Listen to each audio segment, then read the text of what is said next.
Welcome back to MMA Oddsbreaker, ladies and gentlemen. I'm Frank Trigg here in Las Vegas, Nevada, and that is Tyson, man of steel, getting ready to fight on World Series of Fighting 3 against Steve Carl. I just finished up with Steve Carl here a little bit ago, and I asked him what he saw in you and how you saw you as a fighter and what was going to adapt. And he said that you really haven't changed much over your last several fights. I actually called your fight against Curtis DeMarce in MFC 26, and that was your last Yeah, loss. You're on a 4-fight win streak right now. that's right. You went out there and crushed Gregor Gracie in World Series of Fighting 1. hmm Surprisingly, me, I completely thought that Gregor was going to be able to control the pace and handle it, but you overwhelmed him. Obviously, hmm there's been a big change since the Curtis There's, DeMarce fight. What yeah, is Steve Carl talking about saying that there's no change? I don't know. I think he's bonkers to say that. He's obviously hasn't seen my last fights. There's a big change from just going from my previous fight up to Gregor's fight. There was a massive change. So I honestly have no idea where he's getting that info from because that's the first I've heard of it. Anyone who has seen me fight over the years has been saying that there's been a massive change and it's a completely different Tyson Steele than we've seen in the past every time. So No, I don't think he's seen to. why the change? Is it your training partners? Is it your coaching? Did you just decide that you had to improve in some skill level? Like, what happened? I'm getting more confident for one. I've been sticking with the same coach and training partners my entire career, but the confidence thing is really big. That's what I can attribute most of it to. I think. Now, how are you getting your confidence? Is it just from getting these victories and training camps becoming easier and you're understanding the pattern and rhythm of the ups and downs of MMA? Or I did th- something happen, a parent or a girlfriend or somebody come in and tell you this is what has to happen? no, I think it's just becoming I'm becoming more confident with the more experience I get, and I'm having better wins, and I'm finishing out the training camps feeling better and better each time, learning new skills. My training partners are telling me I'm looking better.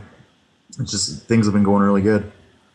Yeah. Now, you're the co main event against John Fitch and Josh Berkman.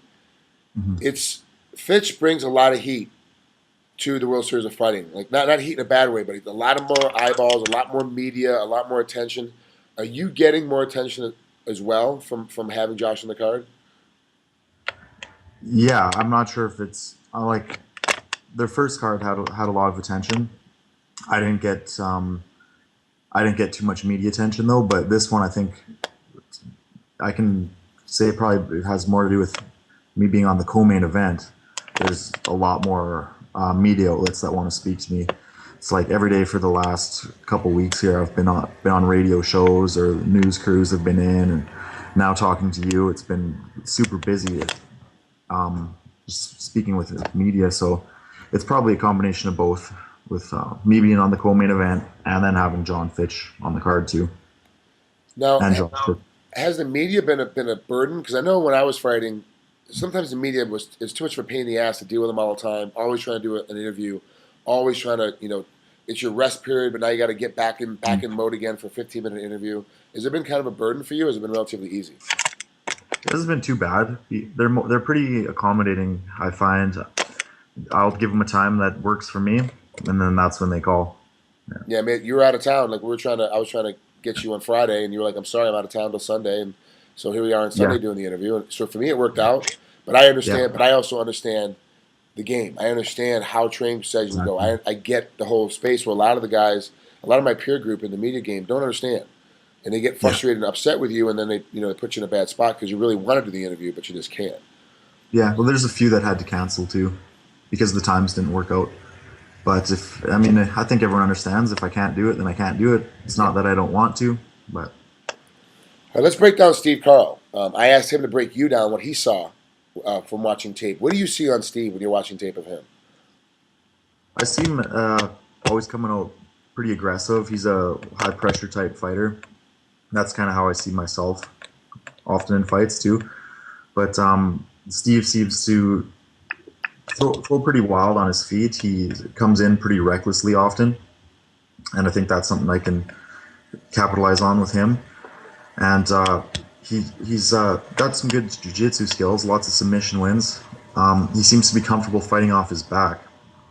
But now that being said, he saw my last win with Gregor, so I'm assuming he's not going to want to kind of play around with like play off his back too much with me because I had a pretty dominant win over a high level jiu-jitsu player from beating him up from inside his guard. So I think that he's probably going to try to keep it on the feet.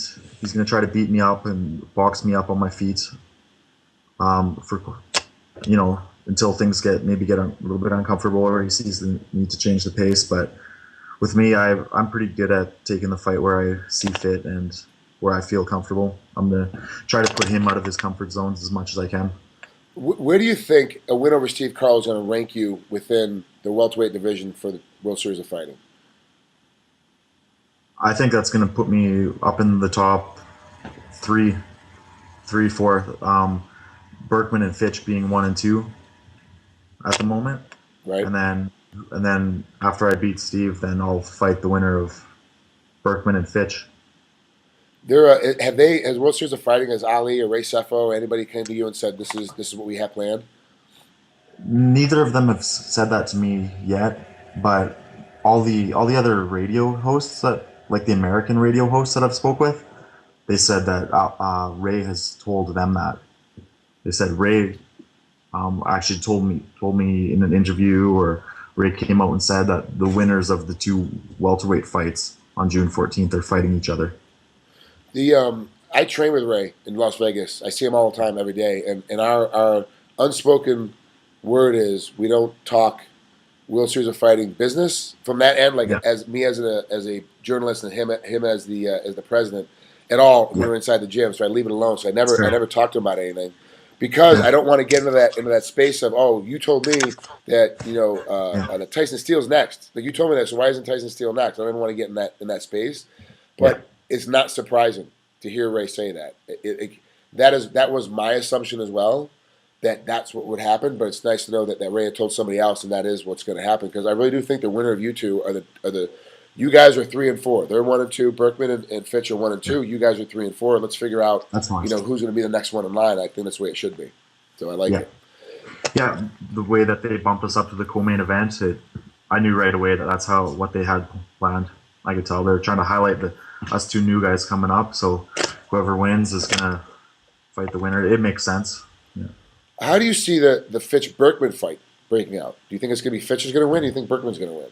I don't know. I've been racking my brain over that one, trying to figure that out because Berkman keeps looking better and better each fight. And like, for such a veteran, you don't see that too often. But I mean, Fitch has been fighting the best guys for so long. He's got like an advantage there. It's tough, right? Like, I'm having a hard time with this one too. I do know this. Berkman used to train in Vegas, and he trained with me here. He didn't train very hard or train very much. I didn't understand why. I interviewed him a couple of days ago, and he said it's because he had a herniated disc in his back. He couldn't train. He's finally got it fixed, and that's why we've seen him get so much better, so much later in his career, because he's injury-free. Fitch, on the other hand, showed us when he fought Eric Silva in the UFC, the old Fitch was back. All of a sudden, that exciting Fitch. Which one are we going to see? Is Berkman increased enough to kind of keep going up? Or are we going to see that new Fitch that's out there kind of running around? For me, it's very difficult, too, to call. Yeah, that's the exact same conversation that I had with some of my friends just the other day. It's like, well, Fitch, I mean, he always is good. He's going to be a tough fight for anyone. And if it was 2 years ago, I would have 100% said Fitch. Right. Or even a year ago. But after having seen Berkman in his last 2 fights with World Series of Fighting now, he's getting better and better each time. That last win over Simpson was really impressive. It was amazing. It was really good. Yeah. So, all right, well, there you have it. I really appreciate you coming on here, Tyson. I know it was difficult, and you got to end the training camp, but I'll see you next week because I'm in Vegas. I'll be at the fight, so I'll definitely see you running around next week when you get down here.